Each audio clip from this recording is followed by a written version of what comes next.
Cryptography has many applications in today's modern world. You've seen how encryption can ensure the confidentiality of messages. You also learned how hashing is used in digital signatures to verify a message hasn't been tampered with. In this unit, you'll learn about digital certificates and how they provide an added layer of security. Certificates address the possibility of an unethical person intercepting, altering, or counterfeiting messages that can occur in digital communication. Essentially, a digital certificate is a credential issued by a certificate authority, CA, that can be used to verify the identity of an individual or entity to whom the certificate is issued, referred to as the subject. In this sense, a digital certificate is like a passport or other identity credential issued by a trusted authority or government agency. It's used to verify an identity. The data in a certificate includes information about the subject's public key from their public-private key pair, and has been verified by the CA. To obtain a digital certificate, the individual or entity submits a certification request to a reputable CA.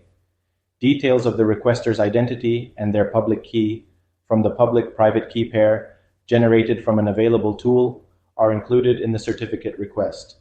In some cases, the requester may look to have the CA issue a key pair on their behalf as part of the request.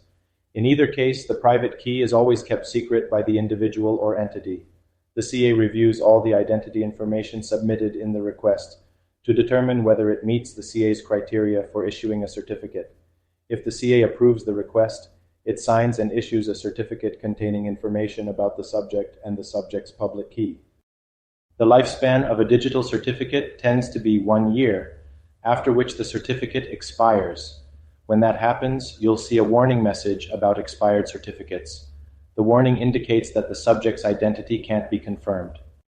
A common application of digital certificates that is visible to the user is in web-based communication. Digital certificates are employed by websites that use secure HTTPS communication and is denoted by a padlock icon in the browser's address bar. Selecting the padlock on the address bar provides several options that can be selected and provides additional information.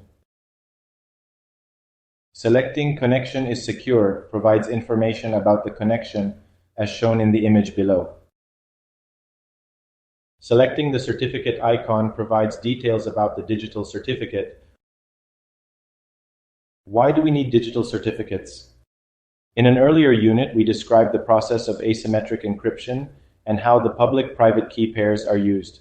In the example, Quincy and Monica want to communicate securely, so they each generate their key pair using readily available software. Monica and Quincy share their public key with each other, but keep their private key secret. When Quincy wants to send a secure message to Monica, Quincy uses Monica's public key to encrypt and send the message. Monica uses her private key to decrypt the message. The use of asymmetric encryption, described in the example, ensures the confidentiality of the message.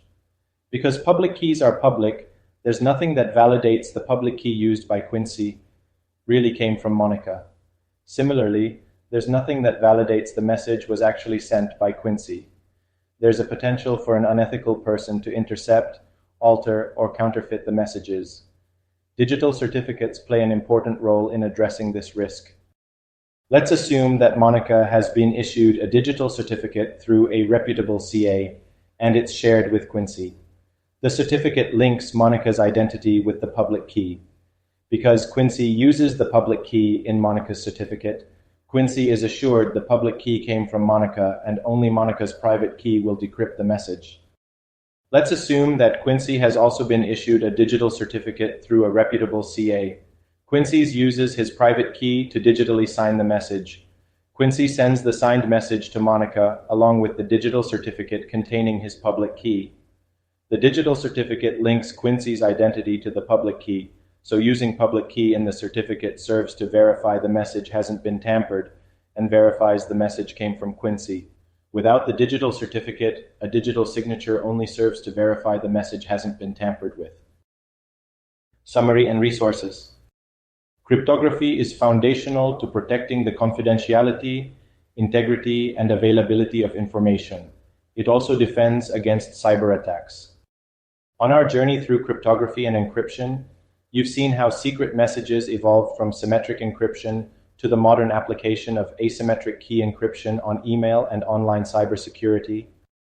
Next, you saw how hashing and digital signatures use encryption to validate identity and the authenticity of the message and content you send. Finally, you now understand why certificates are essential for maintaining good cybersecurity.